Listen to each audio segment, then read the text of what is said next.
Hello, today I'd like to present you with the Upskate.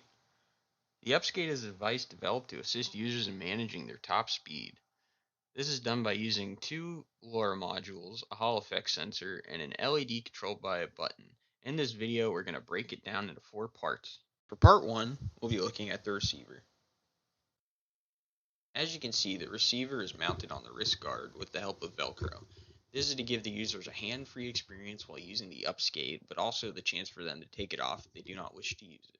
The receiver is where all the information goes to be displayed. The information displayed is current miles per hour, which is updated live, and a recommended speed, which is represented by 3 colors: red, blue, and green.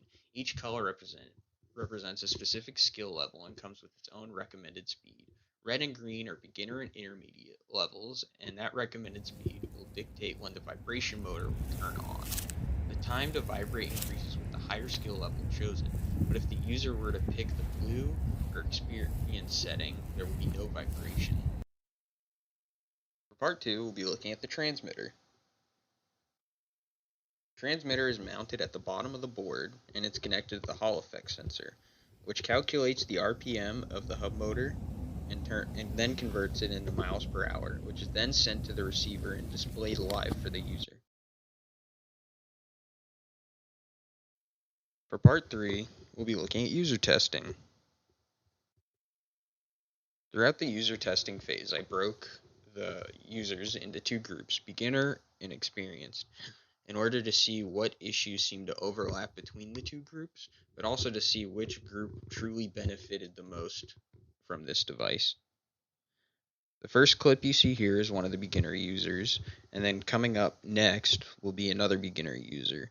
Both of them seem to understand the concept of how to put it on, but actually use it was a different story, which came in the form of the informed portion of user testing, where they were able to actually learn how to use the device.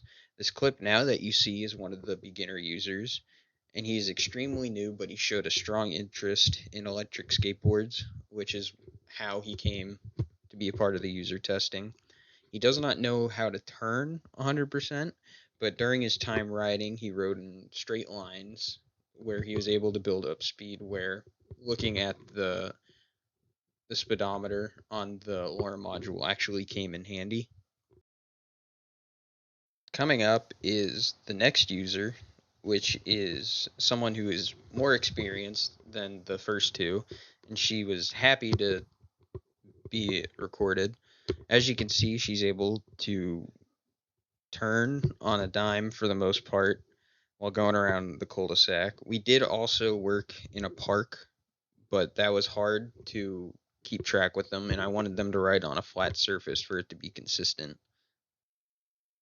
For the final section, we have the questions and answers, where the person you just saw previously answers a few of the questions from the questionnaire and give you some input. Solid, what'd you think? That was very high tech. Like, didn't really understand it at first, but then you explained it really well. Okay. Were there any issues while riding? Did it get in the way? It didn't get in the way. It was kind of hard to read the stuff, but... Any changes you could make to it, like for future reference or anything? I would say make it easier to bend your wrist with, like, the band thing. So, like, if you fall, you know, like, you bend your wrist. Okay. Yeah, so I was just trying to make that as, like, in a sense, like a substitute for the wrist guard, because there should be, like, a plastic bar where the battery is, and I thought that it could kind of double as the brace for it. Okay, Mm-hmm. that makes sense. Yeah, but, like, it's mainly like a training tool, so, like, when you're done with it, you could just pop it off, Okay. and then put the bar back.